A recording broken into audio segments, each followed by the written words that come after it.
এই সে বড় গজার গাছ। আপনি মানত করলে ইনশাআল্লাহ অনেক কিছুই ইনশাআল্লাহ আল্লাহর রহমতে। আগের ভিডিওতে আপনাদের দেখাইছি কি করে এই গজার গাছতলে আসবেন এবং এখানে মানত করবেন, এবং এত সুন্দর গজার গাছ, এখানে মানত করলে অনেক কিছুই, সাধনা করলে অনেক কিছুই পাওয়া যায়। এই ভিডিওতে আপনাদের বলছিলাম। এখন আপনাদের সেই জিনের পুকুরটাও দেখাবো। এটা মূলত কালাদহ গ্রামে অবস্থিত। এটা জিনের পুকুর নামে এই সবাই জানে। আমরা যে এখানে যেই জায়গাতে দাঁড়িয়ে আছি এটাই সেই জিনের পুকুর। এটা জিনের পুকুর।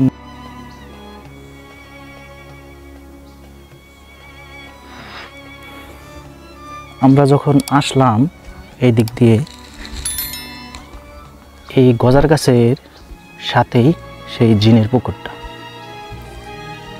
এক সময় এখানে অনেক কিছুই পাওয়া যেত, তারপরে মানুষরা 2 নম্বরি করা ধরছে। 2 নম্বরি মানে এখানে জিনিস যদি এখানে পাওয়া যায় তাহলে তো বাড়ির থেকে আনতে হয় না। তাই এখান থেকে জিনিস নিয়ে এখানে বুক দেওয়ার পরে কে জানি একটা থালা নিয়ে গেছিল। তারপর থেকে এখানে কোনো জিনিস পাইলে পাওয়া যায় না। এই দেখেন সেই পুকুরটা, আপনাদের সেই পুকুরে নিয়ে যাচ্ছি।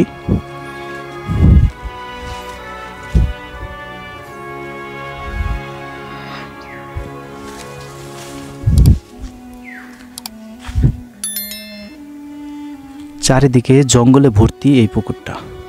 দেখেন এই পুকুরের পানি কোনো সময় নামে পরিচিত। এখানে সবাই জানে যে এখানে এক সময় অনেক কিছুই পাওয়া যেত।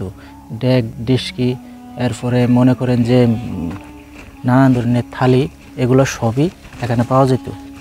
কিন্তু এক সময় এটা মনে করেন যে মানুষে ঠিকমতো দেয় না, তাই তারপরে থেকে আর এখানে কোনো জিনিস দেওয়া হয় না। এটা জিনের পুকুর। এর পাশেই ওই যে গাছটা দেখতেছেন, এটাই হলো সেই বট গাছটা। আপনাদের চলেন সেই বট গাছের গুঁড়ো নিয়ে যাব।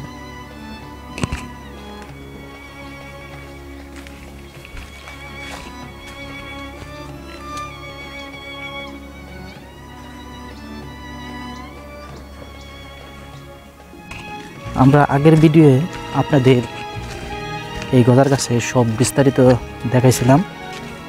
এখানে যে মানত করলে অনেক কিছুই পাওয়া যায় সেটাও আপনাদের বলছিলাম।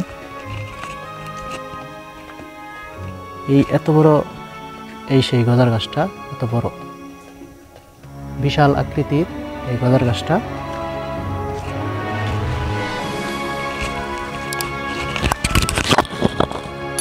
এখানে অনেক কিছুই পাওয়া যায়। এখানে ঠিকমতো মানত করলে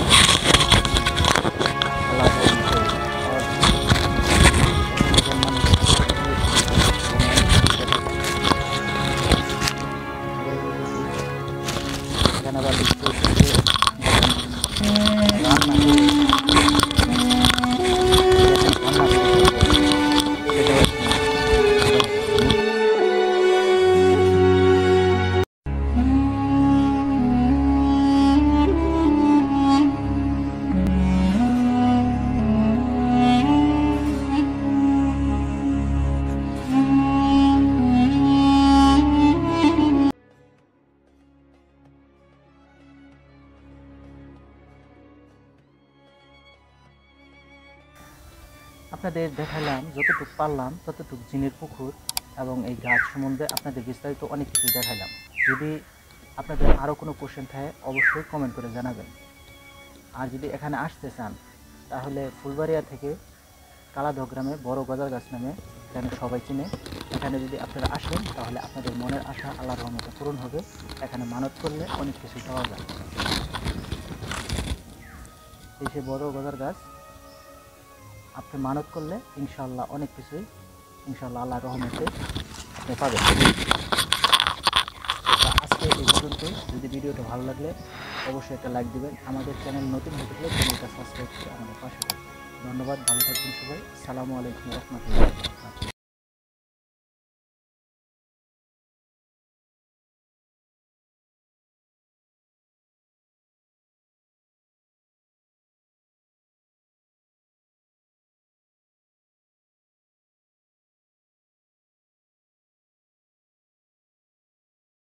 যদি ভিডিওটা ভালো লাগলে অবশ্যই একটা লাইক দিবেন। আমাদের চ্যানেল নতুন হয়ে থাকলে চ্যানেলটা সাবস্ক্রাইব করে আমাদের পাশে থাকবেন।